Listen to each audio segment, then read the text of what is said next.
Sunday is the 30th Sunday in Ordinary Time, and Matthew's Gospel continues. When the Pharisees saw how Jesus had silenced the Sadducees, they gathered together, and one of them, a lawyer, put a question to him to test him.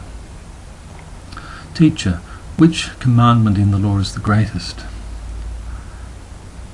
And he said to them, "You shall love the Lord your God with all your heart, with all your soul, and with all your mind. This is the greatest commandment and the first.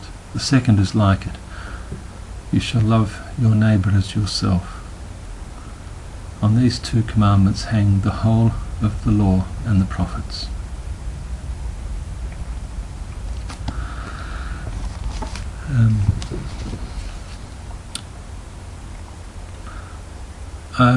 I think the focus on in this story is on our love for God. I think we need to remember that God first loved us. That our whole existence is held in His love. That there is this fundamental love that God has for each one of us. That is faithful. That is promises life in its fullness, does not give up on us, is totally passionate and without reservation, irrelevant as to how we are. And I think that this is the foundational love in our lives. Without it we would perish, as John says. And with it we have a life we share with the living God, the God of the living and the God of the dead, the God of life.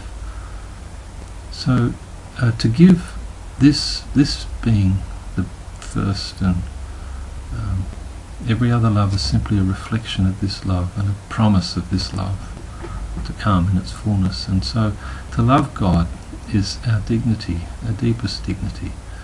To give ourselves to God, anything why give ourselves to anything less than that?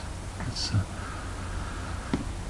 I can remember once visiting my father in hospital, and he wasn't in his room, and I found him in the chapel in his wheelchair, just head bent over,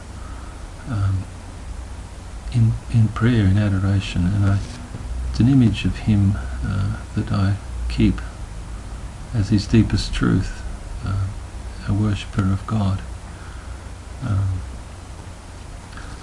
In this gospel we're told that the equally important is our love for our neighbour, and that it simply flows from the first, namely that if God loves me and God loves each other person the same way, then not only is my response to this God, but it is to the other, that I see, the other that I live with, is to love as God does that person, to see that person as God does. There can't be any divided heart, and there can't be any division between God and others.